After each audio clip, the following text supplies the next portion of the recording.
Hello, good evening, and welcome to the Hungarian Grand Prix. It's Racing Line MP sponsoring the Invictus Racing League No Assist Championship tonight. And unfortunately, we do start on a somber note as we do take a minute's silence to reflect with the chairman, also the Brighton fan that died during the game, and of course, Glenn Hoddle.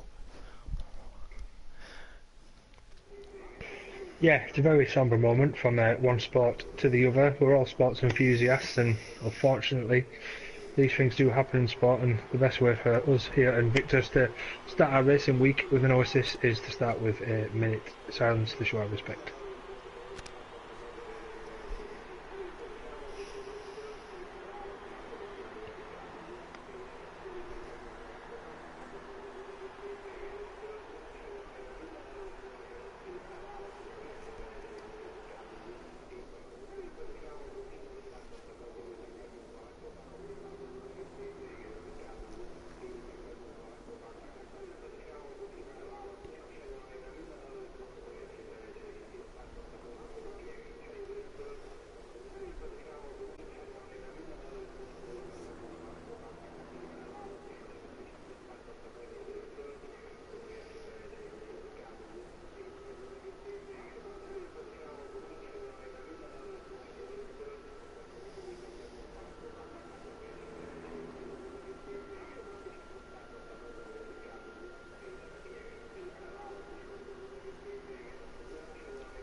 And impeccably Okay, served there. Yes, well done, everyone. It's great to have you back here in the coverage box tonight. Of course, our thoughts are with everyone involved in those awful events over the weekend. But here we are here for one reason, and it is the Hungarian Grand Prix. And I do say good evening and welcome to my co-commentator in the box tonight, and that's Tetuar, otherwise known as Tom. Good evening, Gareth. Let's get back to what we do best, which is to entertain you, the fans and followers of the Invictus Racing League. Thank you to everyone up there for joining in with the minute silence of remembrance. But like I said, let's get back to what we do best, which is entertaining the fans of Invictus. It's a tricky circuit, the Hungarian Grand Prix. It's known as the Monaco without barriers. It's going to be really tricky, especially for the no assist users. So I'm expecting a very close, tight race with possibly the 1-2 retirements, possibly the odd spin here and there. So it's going to be a very entertaining race there, Gareth.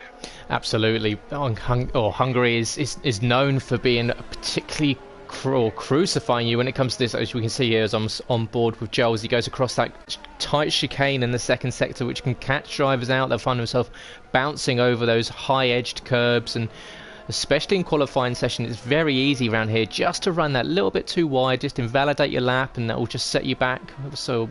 Set you back 2 or 3 minutes, possibly have enough time to use those tyres to set a second lap, but maybe not, just burning another set, having to come in. And luckily this time out we do have around 15 minutes for the guys to go out there and set, as we've got a yellow in sector 3. I believe it's just a slow car, but as Joel lights up the rear end coming around the final corner, ready to start his lap. So already now heading down the straight, he will be losing out quite a few tenths down there, which is not what you want to start the qualifying session with. Yeah, I'm surprised there, Gareth. It's a bit of a mistake, surely, that he's come up behind Humberstone. Humberstone, I imagine, will be okay getting away around the corners with the extra downforce in the McLaren car, with Joel in the Force India, as we can see. So I'm just going to go right on board with Humberstone at the moment, approaching the first sector. I'm really able to see that time. It's not going to come up on my screen as of yet, but he's into sector 2. The very tight chicane. We send it out far as left as possible. Ride the curbs, not too much because they can send you wide. Down to 4th gear flat, up to 5th. Dare to touch the brake pedal or not. Straight flat now, all the way down, and he should go down to 5th gear at this point. No, he goes straight through. Shows what I know about this track. And he comes up to the final sector. Very, very crucial, this part of the track. It could make or break your lap, as Humberstone at the moment comes around the penultimate corner. A little lock up on the left there, going round in 3rd. Get as wide as possible, use as much as the track as you can, and fling it in tight right. We could be looking at provisional pole position at the moment, possibly early 117. No, it's a 118 P2 at the moment for Yeah, so great lap there for Scott, and currently the co-leader in the championship with a three-way tie after two races so far, with Scott, Humberstone and Schofield are all tied on 20 points at the top of the standings, and with a gap to the guys below as well. So it looks like at the moment we've got a little three-way grouping, and it'll be very interesting to see who attacks the front row tonight, who can get themselves back in the conversation for the title, because Scott at the top definitely is the man in form at the moment. Yeah, absolutely, and I'm fancying Schofield to run well this week in the Toro Rosso.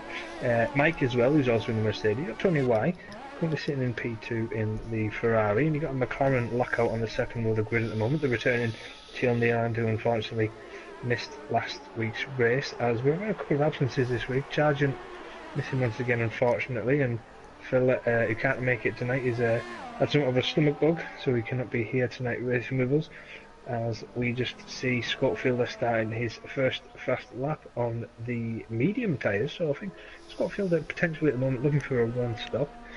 I would tend to agree on this track. It's not the easiest to overtake, so you want to make it as minimal as possible through the field. So ideally a one stop is looking like the ideal strategy. As you see, the top four at the moment currently on the Ultra Softs, with Joel on the softs in the Force India. Yeah, absolutely. It's really one of the trickiest circuits, especially not just overtaking but following drivers around here. It's very easy to get caught in that dirty air of the car in front, and with lots of opportunities to run wide here, you just find yourself picking up track extending penalties, and essentially that can ruin your race. Whether you finish first on a track, you'll find yourself dropping down the order, as it can really put you off here. And just sitting on board here with F1 WWFC 07, that's Malk on his first flying lap out on the soft compounded tyres as he heads down through the first sector into the tricky left-hander he's coming up to right now. Sweep it in, you've got to keep it just inside the white line on the outside, enough so that you can roll it to the outside of the track, pull it into the apex and set yourself up nicely for the chicane, which it looks like Malk has done quite nicely there. Rides the curb a little bit on the exit, gets a little bit of oversteer on the exit of the second part of the chicane, but still relatively tidy for Malk, who's definitely looking at improving his race pace recently. Or as you see the Mercedes, they're having to really fall out of the way as Malk came around the corner. Malk's, he's pulled out of that lap, so possibly possibly a little bit unsighted by that Mercedes, and unfortunately for him it looks like Malk's going to have to go again to set first time. I imagine he'll probably come back out again on the Ultra Softs there, Gareth, because we've seen with Malk so far this season and in the pre-season races that he does have good qualifying pace. It's mainly when it comes to the races. I'm not sure if he's still getting used to the assists, used to the no assists, but he seems to struggle sometimes under the full race distance there. He's in the Red Bull, so he's got an opportunity of a race win, if not a strong position this weekend. Absolutely, and just seeing there, Nicky 9095 currently sitting top of the table with a 1:16.9, so 0.6 of a second faster than Scott in second place. So an absolute cracking lap there from Nicky, as we've got yellow in sector 2 at the moment. Can't see who that's for at the moment. Looks like it might just be a slow car. But of course we've got drivers on the grid such as Speed Queen 80, who's not had the showing this season that we were expecting from her. She's been stuck in the Williams. It's not really hooked up for her. Of course, she had that large collision with Phil in Australia, and then last week just couldn't quite get the tyre strategy to work and found herself falling down the field towards the end of the race. Yeah, it's going to be a difficult race, this one, for Speed Queen. Still been in the Williams, unfortunately, and the Williams, as we all know, doesn't have the best grip as it is. Obviously with the Williams out of the Mercedes, there's definitely the power package to go with that. But it's not really, unfortunately, the circuit is not really a power circuit. It's more of getting the balance right in the car, giving extra downforce, maybe a little bit extra on the front wing so you can throw the car into the corners, get the back end to stick. That's why I'm expecting McLaren's to go well. McLaren doesn't exactly have the best straight line speed, but he has a good setup with regards to the downforce. And we see Tony Y in the Ferrari. He's just started his second hot lap. We're still going to start seeing the times tumbling now, as well as the track gets more rubbered in. The evolution's going to come a bit more quicker now. The natural speed of the track is going to be a lot quicker, and you're going to find drivers getting a lot quicker times. And I won't be surprised to see the 1:16.9 beaten in these last 8 minutes. No, absolutely not. And I was just sitting on board with Mike there, who has retired from the session, and it wasn't in the pit lane, unfortunately for him, just coming into the final few complex of corners. He just lit the rear end up of that Mercedes and it speared it into the wall. So the Mercedes pit crew have got a lot of work to do to get that car ready for the race, and it means Mike, without a time, is going to be starting in the on the back row of the grid in last at the moment. So we do know that Mike tends to prefer to start from the back anywhere and look at using, or ideal setup for the race you want is picking essentially pieces of car out of the barriers of Hungary. No, absolutely, Gareth. And we know that from the season so far, Mike has actually struggled, not only in the No Assist League, but also in the Formula 3 Championship. He struggled with traction and getting used to actually using No Assist, so I wonder if it was just a bit of an incident on the track. But he's let himself a big battle on his hands now to come back from the back of the grid to the front, and it's going to be interesting watching that as the race unfolds. I think it's a 34 lap race, so the potential for a one stop starting on the mediums. It's very, very interesting though. If you look at the tyre choice for this weekend, medium, softs and ultra softs, so you've got like a 2 tyre jump from the softs to the ultra softs, so the option is really there to have a 2-stop versus a 1-stop race. And I've got to imagine that at present you'd say the front 5 on the ultra soft are probably going to be looking at a 2-stop strategy, especially with the tyre degradation at this track. So anybody outside of the top 10 is going to be really in with a good chance of getting close to the front at possibly the midpoint of this race and seeing the race really open up themselves. It'll also be crucial for those on the harder tyre to look to hold the 2-stopping cars behind them to eliminate the fact that they've got 1 stop, make it essentially a 1-stop race against themselves. Absolutely, and the fact that the cars have to run such high downforce around this circuit, even though it's not a street circuit per se, as you said earlier, it is very much got the same feel to it. The drivers need to make sure they've got quite a stable setup. They want to have it so it's quite stiff going into some of these corners, but loose enough so that it flows through the sweeping corners in Sector 2. It can be really misleading as you enter the first sector of corners, which tend to be these 2 quite almost wide open hairpin bends. You just want to get that car locked in, but it's this second sector as we follow on board with Tony White here as he goes into the end of the first sector through the sweeping corner at turn 4. It's very easy here just to get a little switch of oversteer there, just maybe run a little bit wide. As you see there, he does just miss the apex of that corner there, just runs a little bit wide, but looks like he may have pulled out of that lap. Yeah, he has slowed down in the McLaren. Hey, no, in the Ferrari, sorry. It'd be interesting to see if he comes back out again, because he's already used the 2 sets of ultra soft, so he'll be aiming towards a 2-stop strategy if he does come back out again on the ultra softs. Delange at the moment is the highest qualifying on the soft tyres. You can see he's obviously just biding his time in the garage, just seeing the minutes tick down, letting the track evolve a bit. He'll probably come out with like 2-3 minutes left to go with a one more run potentially. Mama Fisher has not come out yet. Mama Fisher just starting her fast lap now as she goes into 8th place. I do apologise for that. It was obviously the end of the hot lap. See Joel coming back out again, Gareth there, so hopefully Joel can try and get the car up into the top 4 and possibly challenge Mickey in the Sister Force India. Absolutely, Joel, definitely another one, pre-season title favourite after impressing last season in the No Assist League. Hasn't quite hooked it up so far this year. Is just on board with Scott as he starts his final fly, or what is most likely his final flying lap on the ultra soft tyres. Locks up going into turn 2, which isn't greatest. He's looking a little bit ragged, a little bit loose, and it's not going to help. He's going to make up quite a bit of time if he's going to catch up to the car of Nicky 905, who's at the top of the table at the moment. It's Humbostone sitting in 2nd place, so he's still got quite a distance to catch up to, and he's not going to do it at the moment. It looks like he's going slightly slower, but yeah, another one who's impressing at the moment is Renner 9 in 5th place in the Renault. So Renner, of course, we missed last week, but he's doing very nicely, sitting there in 5th place on the ultra soft tyres. But with drivers such as Jos, Heinze, Mama Fisher and Delange on the soft tyre, it'll be interesting to see if they stay on that soft tyre and decide to look at a different strategy when it comes to the race, or if we do see the guys pour out the pit lane in the next minute or so and set a time on the ultras. No, absolutely, Gareth. What I'd be thinking now is if I'm in one of the cars like a Williams, possibly a Sauber, maybe a Renault, I'd definitely probably be looking at trying to get the ultra softs, trying to get as high up the grid as I can. I'll probably be aiming more for the midpoints, probably about 4th to 8th. Just get your car in that position, that little cluster of cars. You might not be the quickest, but you'll be able to get your time just between the 4th and 8th, and hopefully take it from there with the race and see what chances and opportunities could open up.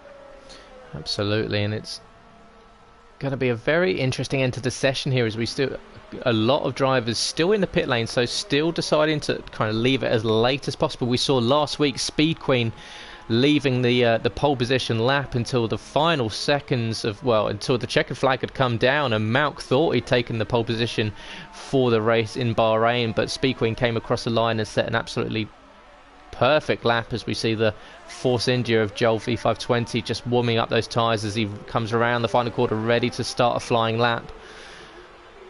Comes across the line, it is, yeah, so it looks like Joel might be going for a second lap here. Did one lap out on the ultra softs, looked to have burnt out those tyres a little bit, decided to cancel it, but he's going back out. He's going to try one more. Currently sitting in 6th at the moment with a 1:17.910, so sitting 1,000th of a second behind Renner in 5th place. Entertaining battling prospect, Gareth, from the first round, and last week in Bahrain we have Humblestone and Scott Boybett are all currently lying 2nd and 3rd in the grid, so nice prospect for the start of the race to watch those two running down to turn 1 and see who can come up better.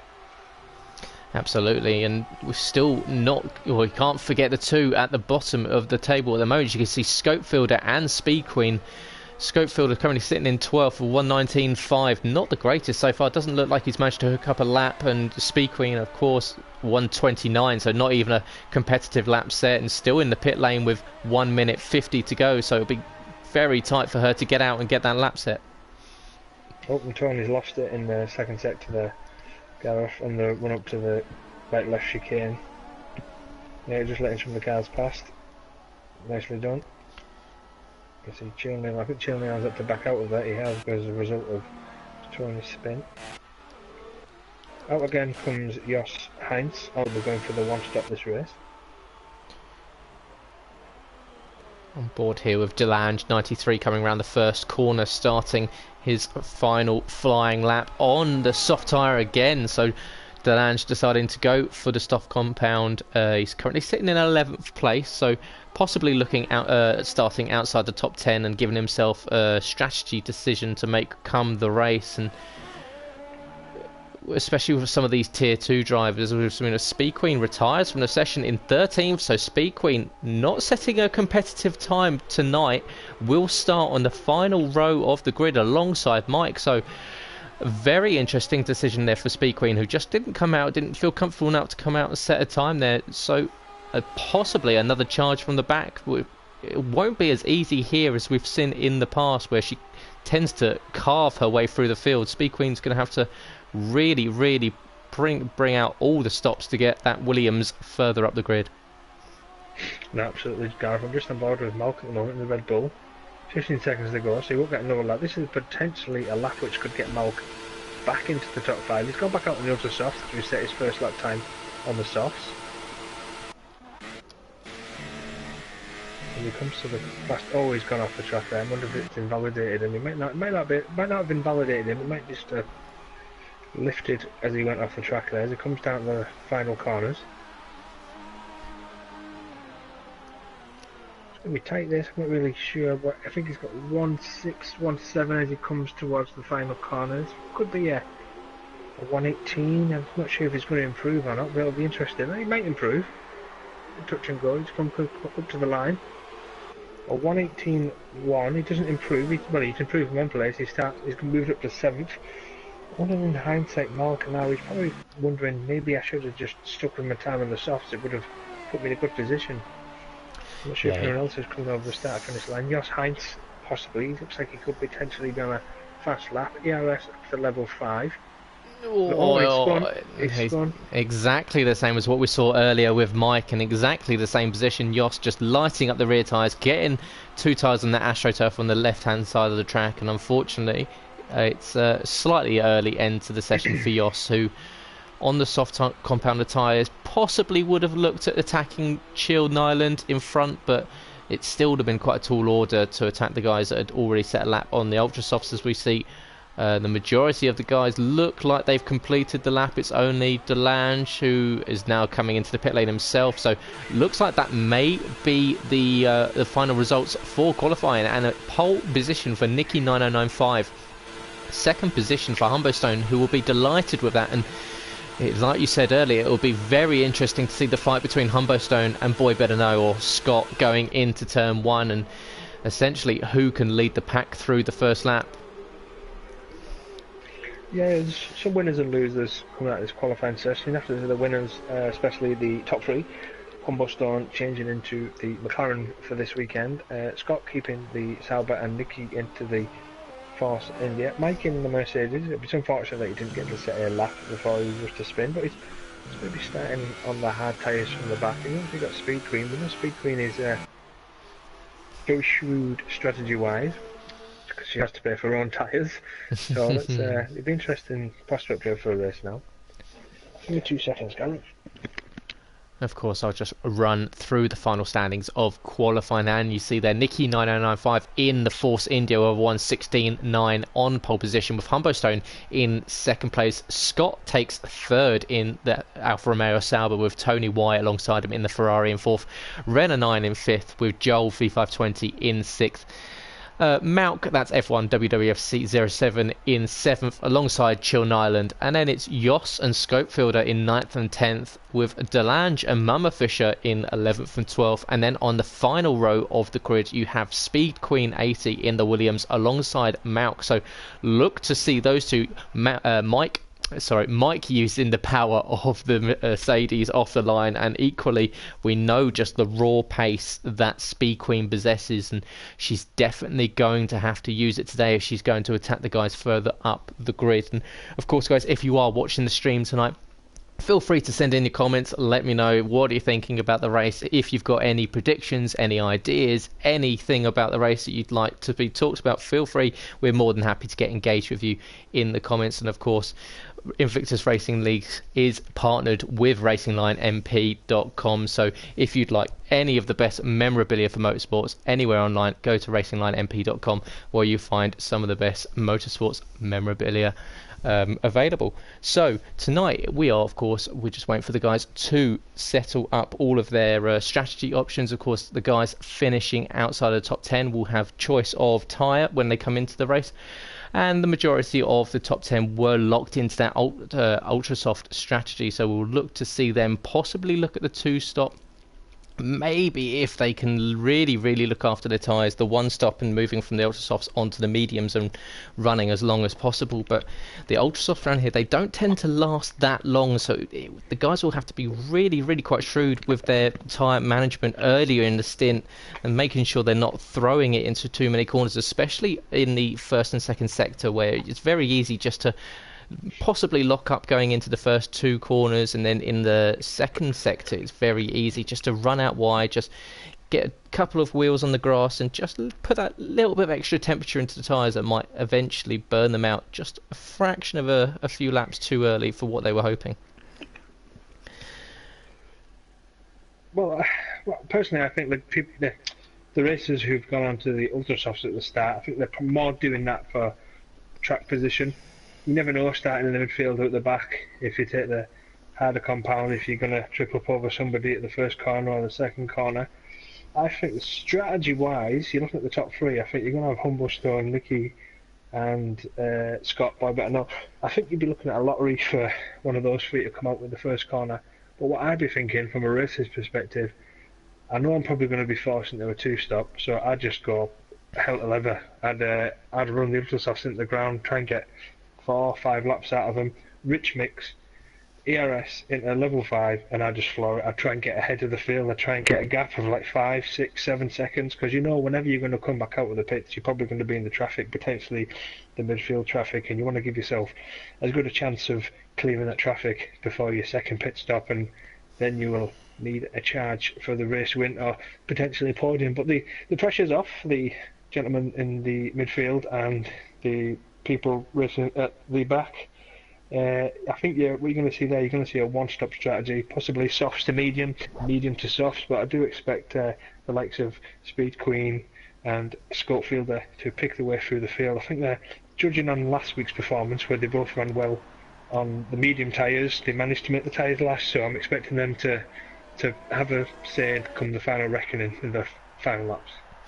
Absolutely, and we can't take out the question of the fact that it's quite a hard circuit around here just to keep the concentration on. We've seen Mike and Jos both losing it in the final sector, and it's very easy just to take your eye off the ball for a fraction of a second, and that can be a race ender. We've seen guys all through, or many races in the past here around the Hungarian, just ever so easy just to occasionally just whip a tyre onto. Though we do have quite a large amount of runoff areas here, the drivers can find themselves, especially at speed, heading towards the barriers, and essentially a race-ending incident pretty quickly.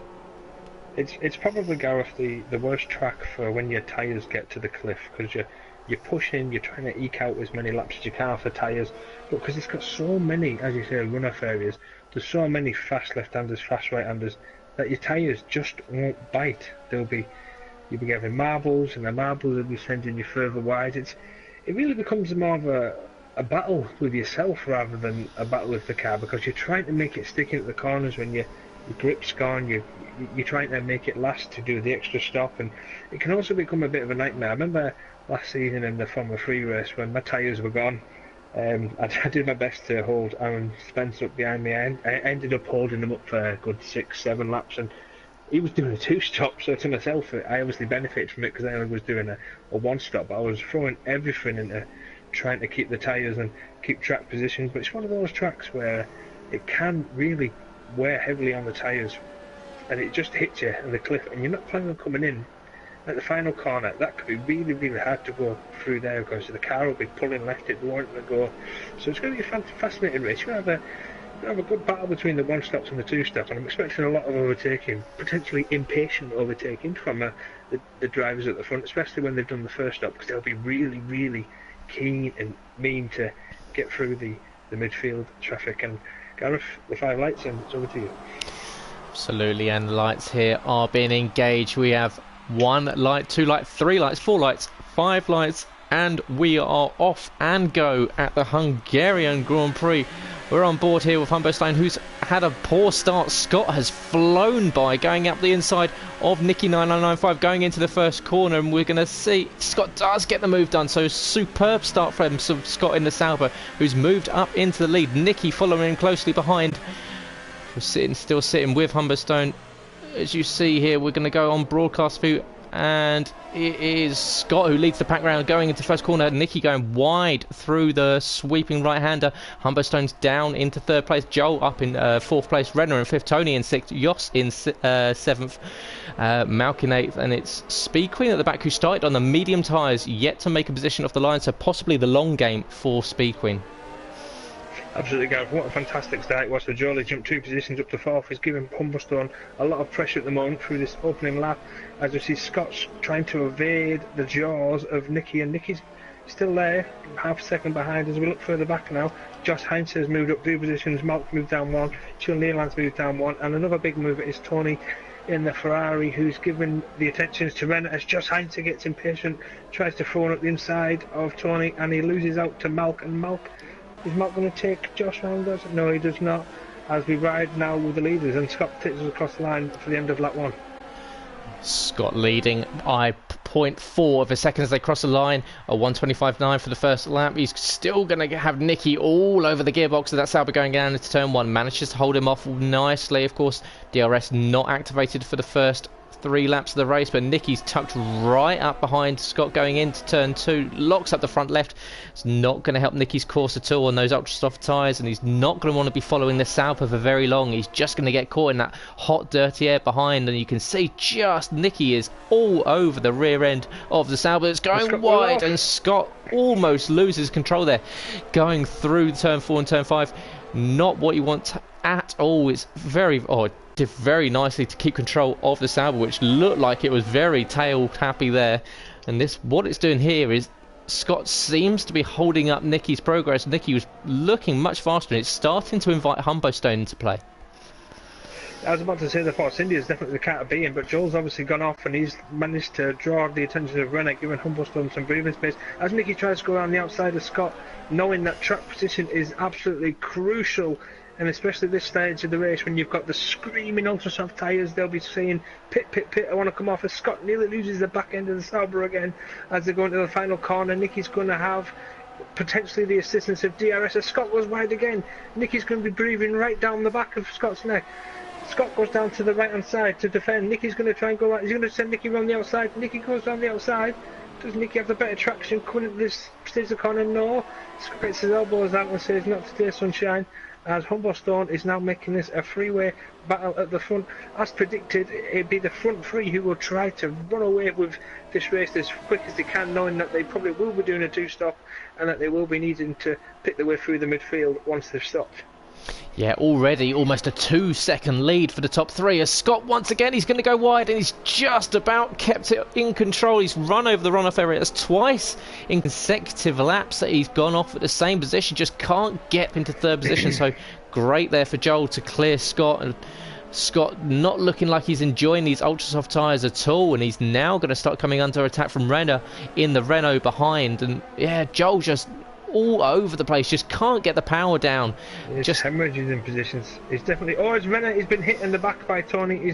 Tony's lost his right side of his front wing. Renner was braking to avoid Scott. I think Scott is paying the price for doing 2 qualifying laps on those tyres as he does come into the pits on lap 3. I imagine he'll probably go onto the soft, so he'll go onto the mediums. Oh, he's retired. That's absolutely unfortunate for the championship leader to retire from this race only 3 laps in. We don't know what the issue was. His car seemed to be in good working order. Just thought the tyres would have come off. It's a shame, but it's opened the door up for Joel, who is currently in 3rd position. A good opportunity for Joel to get his season back on track as we have a Force India 1-3 with the Mercedes, with I keep saying that, with the McLaren of Humblestone in the Pink Panther sandwich. Absolutely, and that was seeing Scott retire will delight Humberstone, currently sitting in 2nd place and looking at the rear end of Nicky 9095's Force India ahead, so he knows now that the pressure's off a little bit. He doesn't need to push too hard early in the race. He can kind of sit behind the Force India and mirror it, maybe save a little bit of fuel, save a little bit of battery in the slipstream of the Force India, knowing that Scott, after he just looked like the car from the off just wasn't right. He just couldn't get the power down. He was struggling into a lot of corners. He was sliding out of the exit, so possibly external issues there for Scott when it comes to the track, because it just looked like the car wasn't switched on to the circuit. Absolutely, it's a shame to lose a championship contender this early in the race, but so far my personal race has got to be Mama Fisher. Started in 12th place, up to 7th on the fresh set of softs, currently catching the back of Malk in the Red Bull. Has got a good run out of this corner, of the final corner. ERS into level 3, switches out to the right hand side. He's not going to try and get the cut back off the seed. We had the late breakers. A 3-wide battle going into turn 1 between Renner, Joel and Jos Heitzer, and Jos has moved up into 3rd place, took both of the Renault and the Force India going into turn 1, and an absolutely electric battle between the 3 of them on the final lap, as Joel getting all out of sorts there, a little bit unsettled possibly after coming under attack from both cars behind him. So Joel moving back down, he's going to lose control of the Force India and he spins. Oh, and Joel just couldn't, those tyres just absolutely roaring, and he's just going to light them up again, and he's going to have to crawl around. It's really unfortunate there for Joel, who had a great start, but unfortunately for him that's dropped him down to the back end of the grid. And what it does do is it allows Renner and Jos to go back on the offensive with each other, as we see Mama Fisher and Chill Nyland going at it. Absolutely, Gareth. Both Joel and Scott paying the price for potentially starting on the ultra softs. As we see, the man on the move is Josh Hines on the softs. So we're going to be seeing if that gap to Humberstone comes down. Presently at 6.5. The soft tyres will be coming at their own now. The ultra soft tyres, you'd have to imagine, they will be screaming, as we've got 2 soft runners at the moment in 3rd and 5th place. Mama Fisher and Josh Hines. Josh Hines moving up 6 places, Mama Fisher moving up 7. So it's going to be interesting that gap does come down. It looks like it's gone up at the moment. Humberstone is only 6/10 behind Nicky. If you're Nicky now, you'd be looking to try and take the fight to Humberstone. You're looking to try and get the undercut, because You know the tyres are going to be coming off. They're probably on the edge right now. You're probably looking for the softs. If you go for the softs, you're probably going to be okay for dropping into traffic. You're probably going to come out in about 11th place behind Malk due to Tony's earlier pit stop where he had to replace his wing. You've also got Joel now at the back of the grid as well, so you probably get dropped in behind Malk, who's currently in the ultra soft, so it won't be too bad a strategy knowing that Malk will have to pit. And Malk just had possibly the worst 2 corners to start a lap I've ever seen, dropping from 7th to 11th in 2 corners. He was overtaken by Scopefielder, Delange and Speed Queen going into turn 1 and Mike going into turn 2. So Malk really unfortunate there, just didn't quite get it right. He was offline and just got gobbled up by the cars behind that made the most of the fact that he was struggling on the marbles on the outside of the circuit off the racing line as Delange moves up into 8th place, but it's Scopefielder who's starting to make progress on the guys ahead as he moves up into 7th. Yeah, it was something that I spotted a few races ago, and I noted it in qualifying there, Gareth. I think that Malk struggles in race conditions. When it comes to qualifying, he's absolutely fine, but when it comes to racing, he's not. As René pits, René goes from ultra softs to the softs, so the first to bite the bullet is René. He's pitted from 5th place. So let's see where René comes back in. It's going to be interesting now. He's probably going to trigger off the leaders to pit, knowing that you've got the potential to lose out to René in the long run. You'd imagine that Chill Nealand will probably pit this lap to try and cover him off. And look at Speed Queen, 8th place with medium tyres. Running very well at the moment is the Williams. Claire will be absolutely delighted eating her chocolate flapjacks at this present moment. And oh, sorry, Ted, just to interrupt you there. Nikki 9095 lost it coming out of the it looks like turn 11 there, and it was right into the direction of Humberstone, and both of them got put into the wall, and it was a blockade there. Humberstone had nowhere to go, and it's dropped him down to 7th place as we see Nikki also losing it once again, putting the Force India into the wall. So really unfortunate there for Nikki. It's promoted Yoss into the lead of the race, and Humberstone will be kicking himself. He was just a passenger in that accident. Nikki unfortunately just lost control of the car, turned into the right hand side, and unfortunately that's where the McLaren was going, as Nikki 9095 is disqualified from the session for parking in a dangerous location. Looked like he was stuck up against the barrier in the 3rd sector there, and really unfortunate there for Nikki and for Humberstone. We're having a superb battle for 1st and 2nd, but devastating for the McLaren team.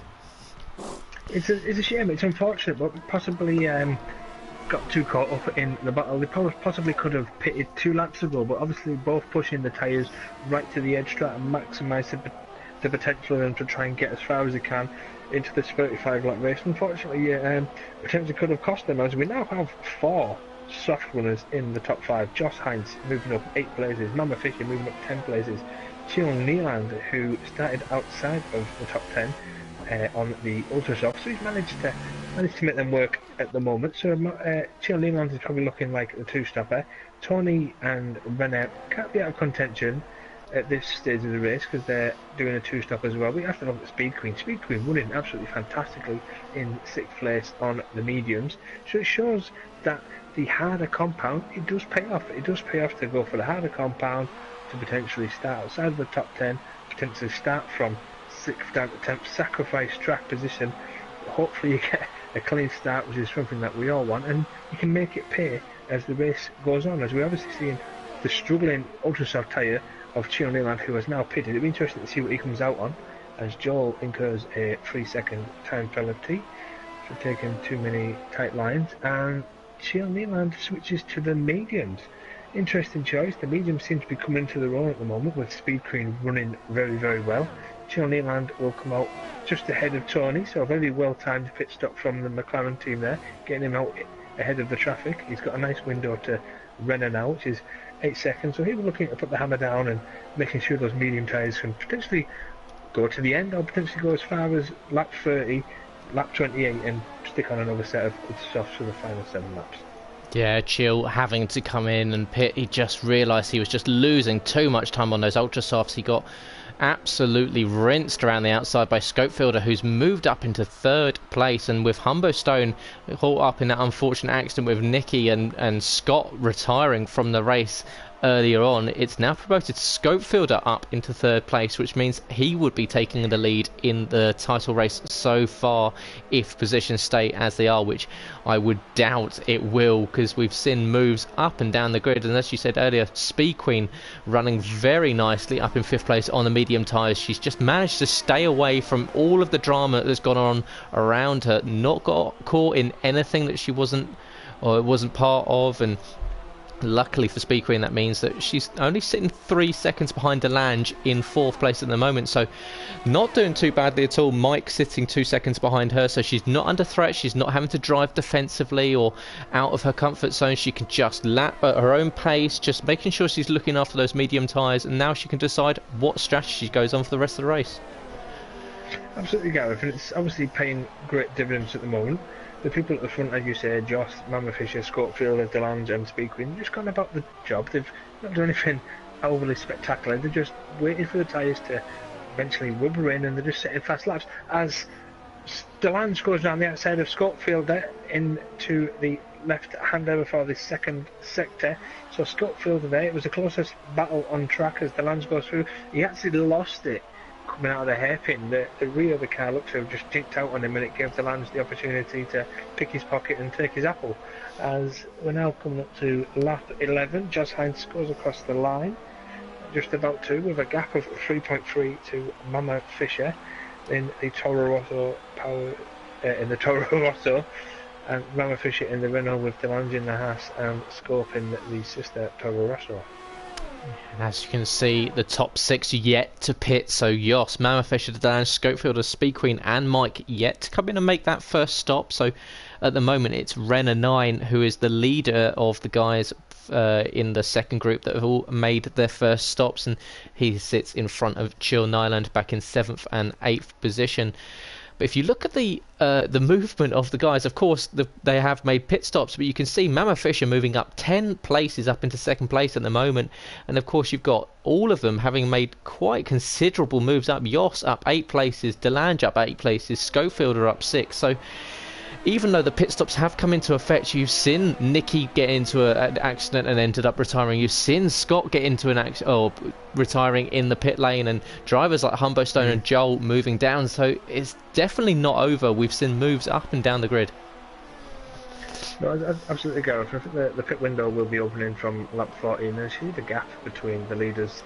Just Hines has lost half a second there. It's now go down to 2.9 ahead of Mama Fisher. This is where you'll be potentially starting to think about the undercut, starting to put a bit of pressure on the car that's in front of you. Try and bring the race. Try and bring the race to yourself. Try and open it up. If they're not going to take the race to you, you take the race to them. Like Mike is in a ideal position at the moment behind Speed Queen. He's obviously on the softer tyre at the moment, 1.6 behind, and if he was to make the switch to the mediums, they'd both be on the same compound, but Mike's tyre is a refresher. He'd be able to push and try and get ahead of Speed Queen during the pit window. The same could be said for Delange and Scopefielder. They're both within 1.5 of Mama Fisher. Scope is only 1.9 behind Delange, so if you get a good in-lap and a good out-lap, it could make all the difference. And the second part of this race is going to be very, very interesting, because there's nobody as of yet who's really grabbed the race and said, I'm going to take this race now. The big boys have gone out, the big title contenders. The race has been really, really opened up.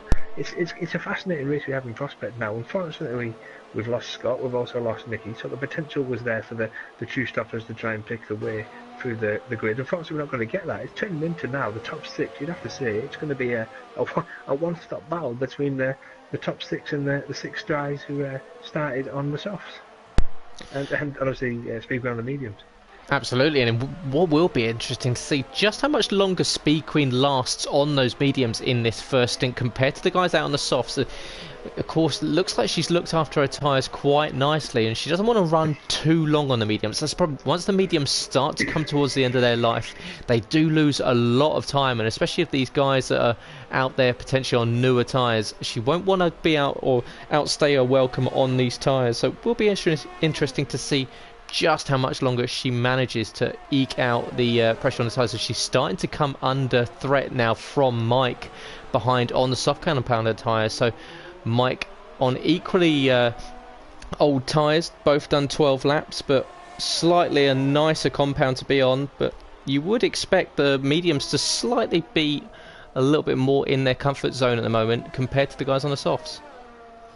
Yeah, potentially. The opportunity is there for Speed Queen to take them to lap 20, anywhere between lap 20 and lap 27, I imagine, to possibly move to the softs, or if she's feeling brave to switch to the ultra softs. But I've noticed over the last few laps that gap to Mike has fell down, and also the gap between Yoss and Rama Fisher, it's gone down from 3.5 to just under 2 seconds now. So it's fascinating battle in prospect between the top 6 drivers. As we look at the gap, if you look at the gap between them, you're looking at a good 5.5 seconds between first and fourth place at the moment. We've only like 1.7, 1.9 covering them, so this is the start of the pit window.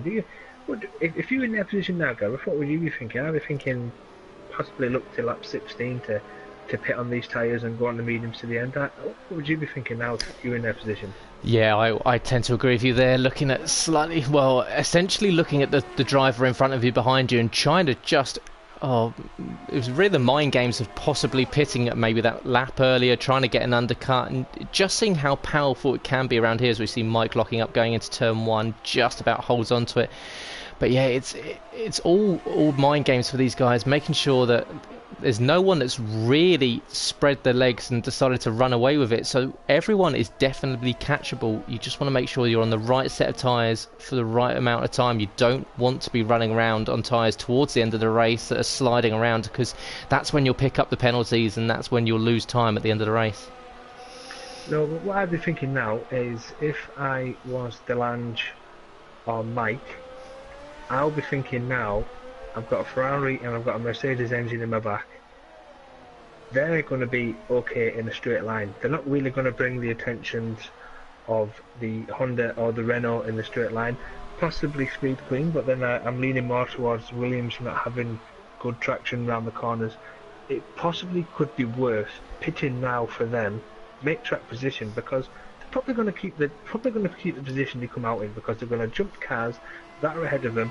The only opportunity you can overtake on this track is into the first corner, and if you are, like I say, as Scottfielder does pit, Scottfielder pits, but I imagine now that you are in one of the faster cars, you're not really going to be overtaken that easily, because you're going to have the straight line speed, but you're also going to have track position, which is also crucial around this track. Absolutely, and so it's Scopefielder does blink first and comes in and pits onto the medium compounded tyre on lap 15, so 20 laps left to go to stretch those mediums out. Looks like it should be fairly easy for him to do so, but will be interesting now whether the guys around him see that he's come in and decide to do the same and cover him off as much out of those tyres as possible, or does he just try and cover off that move and come in straight away? Mama Fisher should pit now. She's brought the gap down to just under half a second. If anything, she'll get caught behind Joss and he'll probably be holding up this charge now. But if you pit now, get a fresh set of mediums on, have a good lap, and you've got a good opportunity to jump the Toro Rosso, because he's obviously been a lot quicker than him over these last few laps. I'll be checking out. If he stays out, I'm going in. Let's have a look, see what happens here. No, and it's Joss who comes in. Joss obviously probably could hear in my recording there. And does DeLange pit as well? Yeah, DeLange is in as well. He's obviously looked and seen that Scopefielder's pitted and thought, I'm going to react to you. As Speed Queen and Mike both continue. Mike pits in as well, so Mike looked like he was getting a little bit loose coming out the final corner there, so decided at the last minute, just swung the Mercedes in. A late call. You can see the team just about getting the tyres ready to run out, and Mike sets himself on to the medium compounded tyre to go to the end of the race. So Jost, Delange and Mike all coming in on the start of lap 16. Absolutely, Gareth. This is going to make the race wide open now. You're going to have the potential of the guys you've just pitted. 3 out of the top 6 have pitted. They're only within 1 to 2 seconds behind the car ahead of them. So if they have a good outlap now, set the ERS to level 5, get it on full whack and get a good outlap in, and hopefully you can jump your opponent when they come into pit. Let's have a look at Mama Fisher, see what she's now doing. Level 1 ERS. She does have 70% battery available, so I'm quite surprised to still be running on level 1, especially when this could potentially be the in-lap. A little mention there to Renner, who looks like he's doing the 2-stop. He's now found himself back in the podium positions, 6.2 seconds ahead of Joss, and Delange has obviously lost out a touch there. He's now 3.2 behind Joss. He's also got the attentions of Chil Nealand, whose tyres will be up to speed, so let's not rule Chil Nealand out of this race, depending on how long he take the mediums, as Mama Fisher does pit, and she's going to incur a 5-second stop penalty. Just did not get the Renault stopped coming up to the line, which is unfortunate because we had a potential there for a race win, but it looks like the 5 seconds will be added on to the end of the race, so won't actually lose too much of track position. Let's see now, where is Jost? Is he going to get Mama Fisher, or has the overcut worked? And it looks like the overcut has worked for the Renault garage. They've worked wonders, and Mr. Habitable will be absolutely delighted to get the Renault out ahead of the Toro Rosso Honda.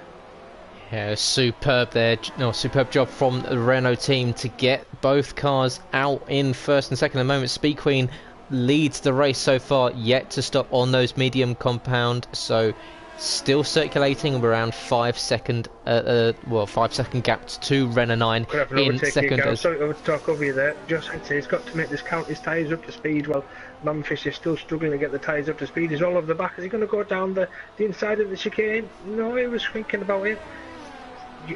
Mama Fisher now has half a lap to hold off the attention of Jos Heinz as the mediums get back up to speed. I noticed this last week in Bahrain, Gareth, during our race as well, that once you pitted on the mediums ahead of the person by 1 lap, your tyres would take a lot longer to come up to speed in comparison to them. Absolutely, and Jos almost losing the back end, coming right up to the rear end of the Renault, just caught in the dirty air as they exited the penultimate corner, and they come round the final corner now. Jos just needs to line up the Renault. He's got DRS heading down the main straight. Is he close enough? It looks like it's not going to be quite close enough. It would have to be quite the lunge into turn 1. He has a look at it just to let him know. Oh, it looks very close there from the Toro Rosso, tagging the rear end of that Renault, slamming on the brakes. I'm sure the Toro Rosso driver was expecting to see carbon fibre flying from the front of his car there, possibly a little bit braver than what he was expecting on the brakes there, and luckily for Mama Fisher, just about keeps the Toro Rosso driver behind going into T1, but still that Toro Rosso is all over the rear end going into the sweeping right-hander, giving a little bit of a love tap heading around the second sector as we head in towards the slow chicane. Mama Fisher nice and tight through there, both of them quite a nice run as we head into the final sector, which is all sweeping sectors. Very easy if you're following a car in front just to get caught in a little bit of turbulence and just throw you off balance ever so slightly, but Jos doing very nicely just to stay behind the Renault. Yeah, I don't know what's happened to Mike Gareth. It was a horrible pit stop. The Mercedes guys have put him out in their 10th place ahead of Joel as Jos Heinz looks at the inside. Yeah, it's a terrible pit stop by the Mercedes team with Mike, potentially ruining the rest of his race, because it looks like Speed Queen clear out front, clear out behind, making the gap count as it's now 4.5 seconds ahead of Renault in the Renault. Couldn't have a Renault 2-3, Jos Heinz in 4th, DeLange in 5th, Scope in 6th, double McLaren in 7th and 8th, Tony Y in the Ferrari, Mike in the Mercedes, Joe recovering from an earlier misdemeanor in the Force India in 11th, and Malk in the Red Bull bringing up the rear in 12th. Absolutely, and Jos still all over the gearbox of Mama Fisher in 4th place, looking at the rear end of 3rd at the moment, just giving that nose cone a little bit of a polish up against the yellow and black of the Renault behind, giving a little bit of tap going through turn 2, nothing too extensive. Jos just possibly trying. No, sorry, go ahead. No, I was just going to say, this is what I was talking about with regards to getting track position over your opponent. We know the Renault has possibly got a better power package than Honda at this stage of the season. Now that Mama Fisher has got track position, we've seen that Jos has not been able to capitalise down the main straight, so this could be a long unfortunate last 15 laps for Jos, catching the back of the Renault, as we see DeLange is now catching up, and DeLange, who managed to keep ahead of Scottfield there, not really managed to get away from Scottfield there, but at least he's got comfort in the knowledge that he's got a Ferrari in the back of that hash. As Scottfield there is now DRS wide open, and sorry there, Gareth, and Speed Queen has pitted from the mediums to the softs with 15 laps to go. Does she come out ahead of Mike? She does come out ahead of Mike, so unfortunately for the Mercedes driver, that outlap and the pit stop from the Mercedes team did him absolutely no favours, as he has come out behind Speed Queen, who is in 8th place with a decent gap behind Humblestone in the McLaren, who will be stopping twice. So fascinating last 15 laps in store for this race. Absolutely, and Speed Queen will be on the charge on those faster compounded tyres heading into the final portion of the race as we run around with 15 laps left to go. Speed Queen on the softs only sitting 3 seconds behind Humberstone, but the lead to the top's not that far away, so it's definitely not out of the question that she moves herself towards the podium positions, and we know that Renner 9 is definitely looking at another stop, so currently looks like the net lead is with Mama Fisher in second place at the moment, with Jos still sitting 0.5 of a second behind him at the moment. So these two still going at it as we head into the final corner. Jos are going to get DRS once again, but he doesn't look close enough to make a move down into T1, so possibly just saving a little bit of battery right now, save a little bit of fuel for later in the race. They've got relatively same amount of life on their tyres, but like you said, it's so tricky to overtake around here, so you've really got to pick your moments for when you are going to go on the offensive. It's also worth remembering as well, Gareth, that Mama Fisher has the 5-second stop go penalty, which will be added on at the end. Jos will obviously not be aware of that. He'll not need to know that if he can't overtake, just to keep his car within 5 seconds. It'll be an interesting pit stop coming up soon as well, Gareth, as we have Renner, who does need to pit again. When he does pit, he could come out ahead of Speed Queen on the soft tyres as well, so let's not rule Renner out of this race so far. Absolutely, absolutely. Renner definitely in with a shout, coming in onto a fresh set of tyres in a few laps' time, most likely, just to run to the end. And doing quite nicely in fourth place at the moment is Delange. Delange has said that he wasn't particularly looking forward to this circuit, but he's doing very nicely, got himself up into fourth place at the moment, but being followed quite closely by Scopefielder. We know that Scopefielder's got the pace. He's already shown it, even though he's a tier 2 driver. We've seen just how quick he can be, already taken a race victory this season and finished on the podium after a superb drive in Australia. So Scopefielder definitely another one to look forward to, possibly making an attack late on, or making an attack for the podium places late on in the race. Yeah, absolutely, that's what you'd be looking for, especially going on the softer tyres. We're wanting to pick up a few places as the race wears on.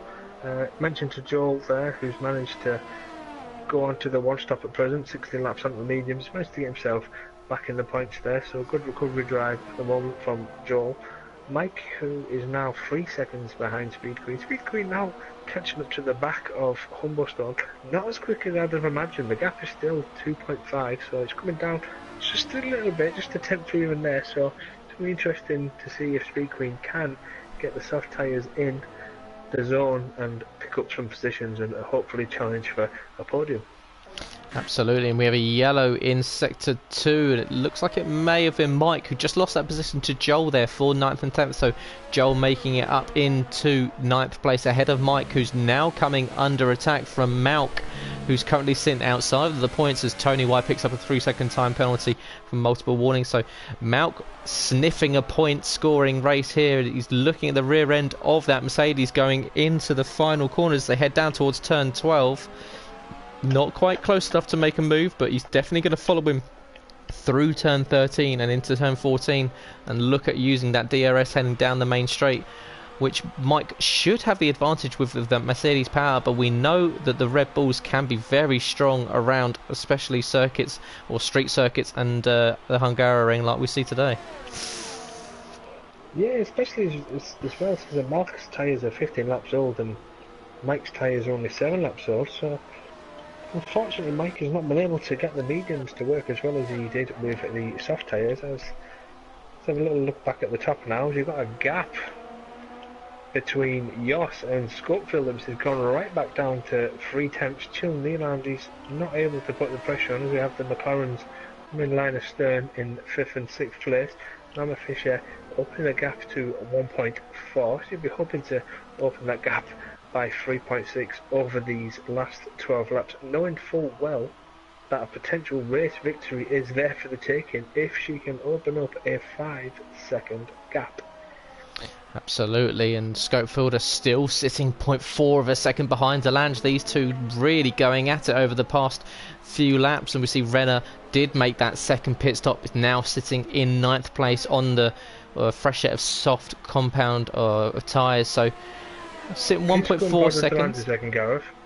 He's running in level 5 ERS and the Toro Rosso is not been able to get close enough to mount an attack. He's got the track position, he knows he's got the power in the back of the car, and I think Scottfielder's gone off, has he? Scottfielder has gone off. Commentator's curse, unfortunately, for the winner last time out. I don't know, I can't see it on the TV cam where it's gone off, so I'll have to find him on the... No, it looks like he's spun his car, looks like he's fine. Let's go on board. No, it's his right side end plate that's come off. I don't know how he's done that, because there was no contact between the two of them into turn one. Unfortunate again for last week's race winner, as Renault moves up to 8th. That eases the pressure on Delange in 3rd place, as Chil Newland and Humberstone both move up into 4th and 5th. A fantastic recovery drive at present from Humberstone, who might not need to pit again on the mediums. Absolutely, and once again this race turns on its head, and we saw earlier with Scott retiring that it helped Humberstone. Then we saw the issue for Humberstone with the incident with Nicky, and now the issue for Scopefielder, which has in turn helped Humberstone. So the battle at the top just keeps on going, but now what we do see is that's worked perfectly into the hands of Speed Queen 80, who's using the fact that Scopefielder is now not in the way, that she's cruising up to the back of the two McLarens that are having their own little battle ahead. So there's definitely a shout of her moving up into 4th place, and then who knows after that, as the two McLarens go side by side down into turn 1, that's going to really allow the Williams, the Speed Queen, into the fight. She's got DRS wide open as they head down to turn 2, doesn't quite get the move done there. The two still fighting as the McLaren's really scrapping over 4th and 5th place. It's just Speed Queen just has to bide her time, just wait for the perfect moment, and it looks like this could be 2 positions easy taking. It just goes to show, Gareth, how much seeing one person's name behind you can change. I'm pretty sure Humberstone didn't have show this much intent behind Chil Newland until Speed Queen came on the scene, as Chil Newland will be hoping that Humberstone can hold Speed Queen behind and let him run up a bit of a gap until Speed Queen does eventually pass Humberstone and catch him. I think it's only a matter of time now, possibly the main straight. Humberstone, you can see 70 lap old medium, Speed Queen 5 lap old soft. It's crucial for Speed Queen's chances to potentially get a podium that she takes the two McLarens as soon as possible, because Delange is not too far up the road. Absolutely, and Jos just picking up a 3-second time penalty there, so very interesting for the battle for the lead, with Mama Fisher, of course, with that 5-second time penalty outstanding and to be applied after the race, and now a 3-second time penalty for Jos, which means there's now only a 2-second gap between the two, as Speed Queen's going to look at the inside of Chil Nyland going into turn 1. Humberstone made the move down the inside going into turn 1. Speed Queen's going to look at the inside, she throws it down the inside of Chil's. A superb move there, very, very brave from the Williams driver. She gets the move done, so Chil Nyland moving down from 4th into 6th in less than 2 corners. Excuse me. Very clever racing from Humberstone there, I must say. It's a tactic of using the fast where you know you're going to come under attack and there's a car in front of you, so you show yourself early as to avoid getting a potential overtake done yourself. He managed to make it stick up the inside of Chil Nylander, who got a bit untidy coming out of the corner, which allowed Speed Queen to have the run going into turn 3, as Speed Queen will now be looking to get right back on the back of that McLaren, knowing that she has the faster donkey in the back of that car. Hopefully she'll be able to take the Renault powered McLaren very, very soon with 11 laps fresher tyres. Absolutely, and sitting on board with Jos in 2nd place at the moment, just looking at the guys at the top having their own little battle that's just been raging for the last few laps. Jos just falling back possibly around to about a second, just saving his battery just a little bit, and now he's gone back on the offensive, back down to 0.5 of a second, just sitting in the rear end of that Renault, just ghosting him round the lap, just making sure he sticks as his shadow. He's not letting him get away. He's making sure that Renault, as he sees it, goes wide. Mama Fisher, 3-second time penalty to that is, as you say, an 8-second penalty to be added on at the end of the race. So absolutely crucial there for Jos to really make sure that he now sticks within these white lines and just not push too hard, because he doesn't want to start matching Mama Fisher for penalties later on in the race, and a real devastating blow there for Mama Fisher when it comes to the race victory.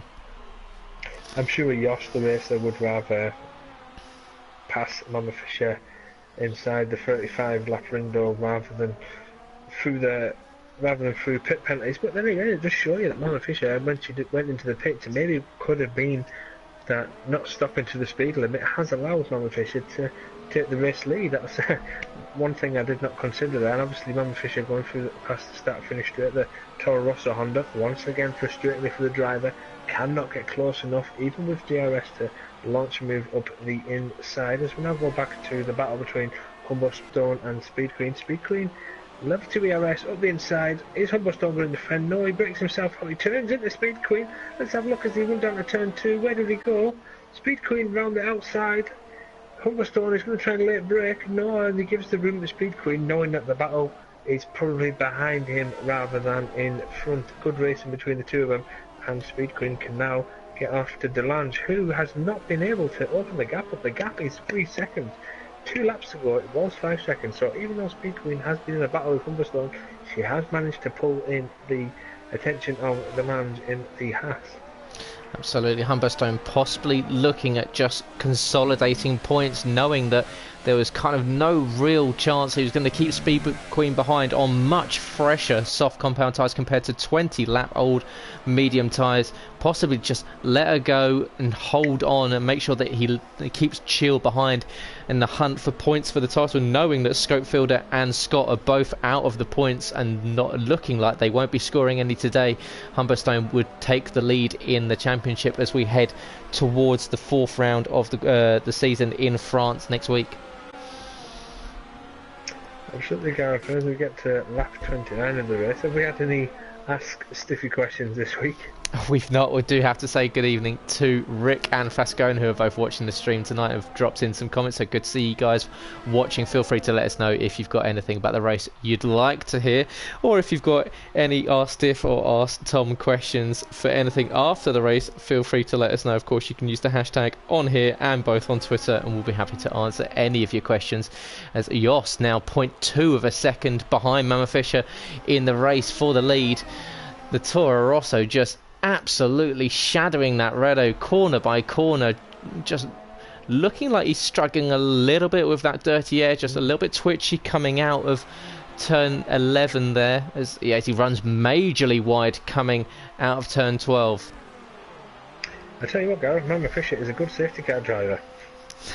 And of course Mama Fisher, knowing that there's a time penalty that's going to be all over the race, well, when it comes to the end of the race, so knowing that, really just wants to keep Jos behind, not knowing how many penalties Jos might have accumulated. So Mama Fisher is going to do everything in power to make sure that that Renault stays at the helm of this race, and also be hoping that Delange can keep Speed Queen behind, because if Speed Queen comes through, it could potentially be 4th or 3rd place for Mama Fisher, which would be unfortunate because she's deserved this run so far, starting in 12th position. So interesting final 5 laps of the race as Speed Queen catches up to Delange, and the gap is now 1.6 seconds. There's a lock up by the Renault, which has allowed Jos a sniff into the chicane. Is Jos going to go for it? No, he's not. He pulls back, knowing full well that he just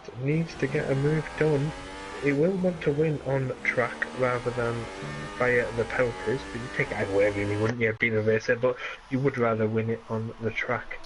Absolutely, and it just seems like Mama Fisher has the measure of the Toro Rosso in the 3rd sector. The Toro Rosso closes right up to the rear end of the Renault, heading through Sector 1 and Sector 2, but Sector 3 just seems to pull away ever so slightly, and especially just seems to get the power down a little bit better on the exit of this final corner here, which means that Jos just can't utilise that DRS like he would wish down into turn 1 and turn 2. So as you can see there, it's not close enough to get a move done. It would have to be a real lunge from where he is. He decides against it, so Mama Fisher doing very nicely just to pull away just at the end of the lap to make sure that the DRS is negated. Yeah, it's unfortunate for Jos that the Honda appears to be a bag of nails this weekend, so I'll be hoping though that he can get through as the gap goes down to 4 tenths again behind the Renault. I'm just going to look at Delange Speed Queen. Speed Queen's not managing to pull in Delange as quick as I thought she would have done. Maybe the tyres are coming to the cliff a touch. 11 lap old softs.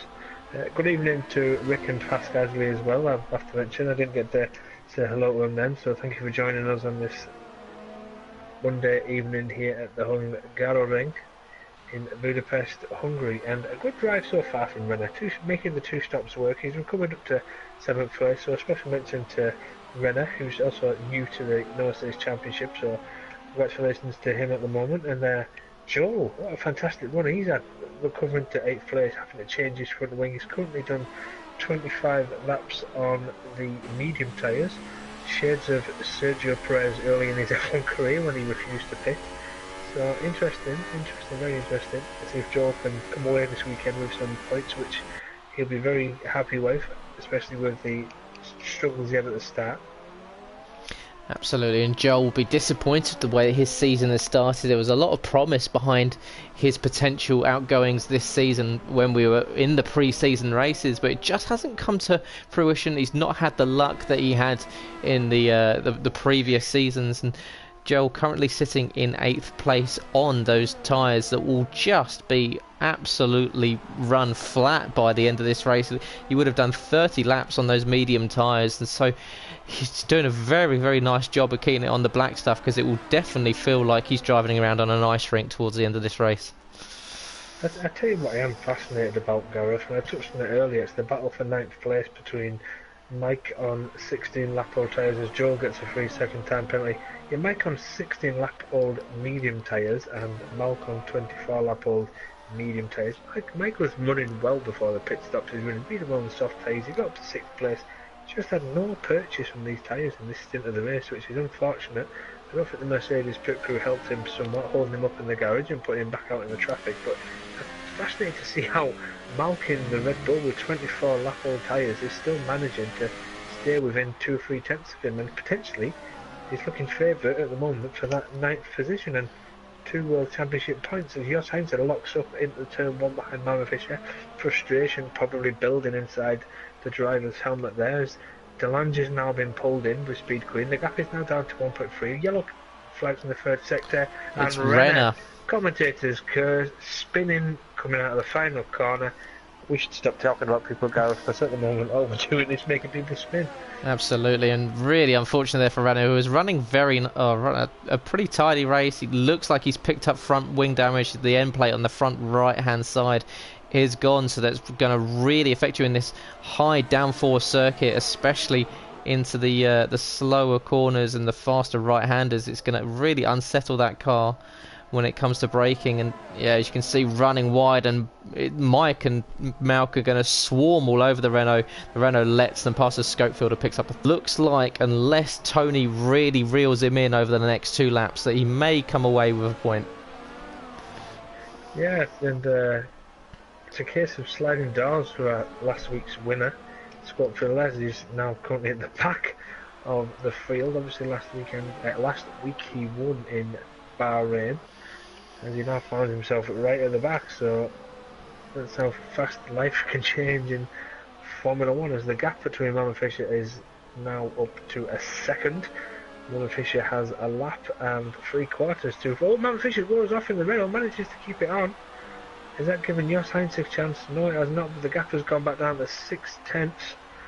Looks at the moment that Mama Fisher could be looking to secure 2nd place unless Delange manages to find something special out of the bag, because the gap has gone down to gone up to 10.3 seconds, I should say. Speed Queen not managing to make any inroads into Delange's lead. It's now settled into 1.2. Lap 34-35 approaching the final lap, and the 2 McLarens are both running very well in 5th and 6th. Van Humboldt doing 26 laps on the mediums, and Joel 28 laps on his. So fantastic recovery drive from the 2 drivers who we thought were going to do the 2-stop strategy. Absolutely, and they've done very nicely indeed. And we see Speed Queen now within a second of Delange as we head into the final lap of the race, as the leaders cross over the final time with 1 lap left to go. So Speed Queen within DRS of Delange. in third place. So a podium still not out the question for Speed Queen. Wasn't quite able to go on the offensive for the first and second places like we thought potentially she may earlier when she came in and made her stop. Hasn't quite made the inroads on those soft compounders tyres, but definitely after starting on the back row of the grid would be a pretty decent result there for Speed Queen. No, speaking of battery delighted, that'll be 12, 10, 8, 7 points gained over Scott, who unfortunately not managed to get past lap 3 of this race. So Speed Queen would be delighted, I imagine, from that coming from the back of the grid, especially being the Williams as well. You have to remember, and coming home in 4th place as Mama Fisher now comes to the third and final sector of the lap. The gap to Jos Heinzen now 5/10. So Gareth, do you want to call him through the line? Absolutely, and Mama Fisher looks to be rounding the final 2 corners now. It might be all in vain, as it looks like Jos may pick up on penalties, but it's going to be Mama Fisher that's going to cross the line in the Renault. But the Toro Rosso, as Mama Fisher allows, possibly running out of fuel on the final corner, but allows Jos to go past. But it's Mama Fisher that actually picks up the race victory by 0.8 of a second. But we will see if that 5-second time penalty has been added on after the race. 8-second time penalty. But very interesting there for Mama Fisher, who looked to have run out of fuel coming round the final corner, allowed Jos through, but Jos picking up second place on time penalties. Delange picking up third with a really well deserved podium there for Delange, 93, with Speed Queen 0.8 of a second eventually behind him fourth. Humberstone picks up fifth and takes the lead in the championship heading into France, with Chiltern Island in sixth. Joel V520 does very nicely, 30 laps on the medium compound to pick up seventh, with Mike picking up a couple of points in eighth. Malk would be glad to pick up a couple of points and start a season off pretty strongly, with Tony Y coming back, and unfortunately due to Renner making a late pit stop after that wing damage, it's Tony that comes and takes 10th place and the final point available. Wow, what to make of that? I think Jos Heinzen had 6-second time penalty, so yeah. As you can see, so it's 11 seconds for Mama Fisher and 9 seconds for Jos. So yeah, we'll definitely have to have a look at the race incidents and make sure that the penalties were administered afterwards. But of course, we've got currently, provisionally, we have Mama Fisher taking the race victory in first place, with Jos in second. Delange takes third. Speed Queen in fourth, with Humberstone fifth. Chill in sixth, with Joel in seventh. Mike takes eighth, with Malk in ninth. Tony takes the final point in 10th, with Scopefielder and Renner unfortunately finishing outside of the points in 11th and 12th. And the retirements today were Scott, that's Boy Better No SB, and Nikki 9095, who unfortunately were caught up in accidents earlier on in the race. So a very interesting race there. We saw the one-stop strategy work pretty much perfectly for guys like Joel and like Jos and Mama Fisher, but it was quite a confusing. It did look like potentially the Mama Fisher ran out of fuel crossing the line, which, if that was the case, would have been devastating for Mama Fisher, having pushed as hard as possible to keep Jos behind, only to run out of fuel, but of course losing that time due to penalties, which will be reviewed after the race victory, or after the stewards have had time to review it. But really, it was a kind of a topsy-turvy race. We didn't see anyone really take the race by the horns, did we, at all, Tom? Like, no one really kind of picked up the gauntlet and decided to run with it. No, I say, guys, it's quite unfortunate at the start we lost Humberstone, Boy Better No, and Nikki to, well, mistakes under the ultra soft tyres that they made last too long. Essentially, they possibly should have all pitted 1 to 2 laps earlier, which would have really opened up the race later on if they both switched to the softs for the other 2 stints. But that's just in hindsight. We can only wonder. And it was nice to see the other racers step up to the plate and put on a fantastic entertaining race for 35 laps, and it just shows you how crucial it is at this circuit to have the power to be able to hold the car behind you in the main straight, because there's really no other way they can get through. The track is so windy and tight, you're going to be struggling to get alongside the driver ahead of you. So congratulations to either Mama Fisher or Jos Heinz for the race win. That's something for Rick and the boys to chew over in the steward's room, but unfortunately for myself and yourself, Gareth, that's not for us to discuss or possibly make a decision over. So yeah, it's an entertaining race, and 3 rounds in, we've got an interesting championship battle opening up between the likes of Humberstone, Schofield, Boy Better Know and Speed Queen. So it'll be interesting to see if the rest of the grid can answer. And like I said, I'd just like to say congratulations as well to Delange on his maiden podium here in the North East Championship. So it's a wide open, and I look forward to next week at the maze that is Paul Ricard.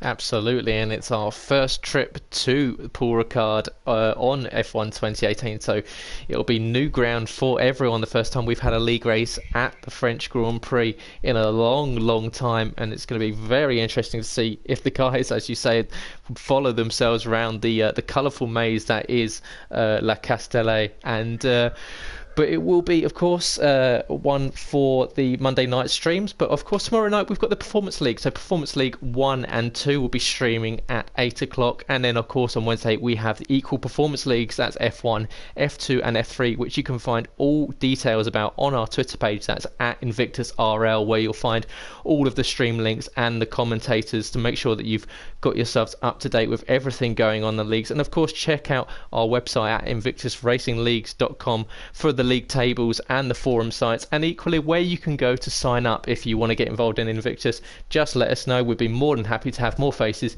in the league, and feel free to speak to one of our admins, which we can get you involved in a practice race and hopefully get yourselves on the grid ready for the next race here in Paul Ricard, which hopefully will be the first and last time we visit it this year. So, but for tonight, thank you for joining me for this very interesting race around the beautiful Hungarian Budapest circuit. It's been great to join you. Thank you very much, Tom, for joining me in the commentary box once again. It was good to be back. It very was, and now can we go to the bar and have a couple of pints of Budvar? Absolutely. So thanks, guys. We'll see you next week. Good night.